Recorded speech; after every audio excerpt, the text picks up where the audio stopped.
મિત્રો, સંસ્કારી ગૃહમંત્રી આદરણીય પરમ પૂજ્ય ધુરંધર મિસ્ટર હર્ષ સંઘવી, જેમને લોકોના સંસ્કારની બહુ ચિંતા છે, કે હર્ષ સંઘવી ભાઈએ 2013માં એવું કૃત્ય કર્યું હતું કે એમની સામે મને મળેલી માહિતી પ્રમાણે સુરતના ઉમરા પોલીસ સ્ટેશનમાં એક ગુનો નોંધાય છે, જેનો એફઆઈઆર નંબર છે 251/2013, જેની કલમો છે જે તે વખતેની આઈપીસી કલમ 143, આઈપીસી કલમ 147 એટલે કે રાયોટિંગ, પણ મહત્વની કલમ છે 332 એટલે કે જાહેર સેવક સરકારી કર્મચારી ઉપર હુમલો કરવો.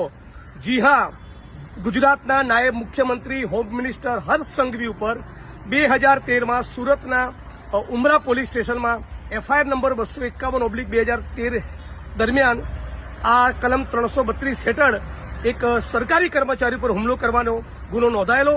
મારી શુદ્ધ જાણકારી મુજબ સબ્જેક્ટ ટુ કરેક્શન ભૂલ થતી હશે, હું જાહેરમાં સોરી કહીશ, પણ મારી શુદ્ધ જાણકારી પ્રમાણે જે જાહેર સેવક ઉપર હુમલાનો એમની ઉપર આરોપ હતો અને ગુનો દાખલ થયેલો એ પોતે પોલીસ સબ ઇન્સ્પેક્ટર હતા.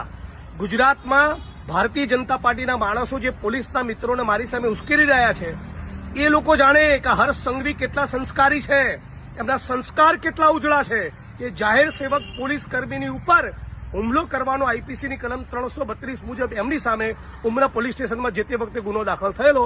અને પછી આગળ જતા તમે સમજી શકો છો, કલમો નીકળી ગયેલી અને સાદી એકાદી કલમ કદાચ કોઈ બચી હતી.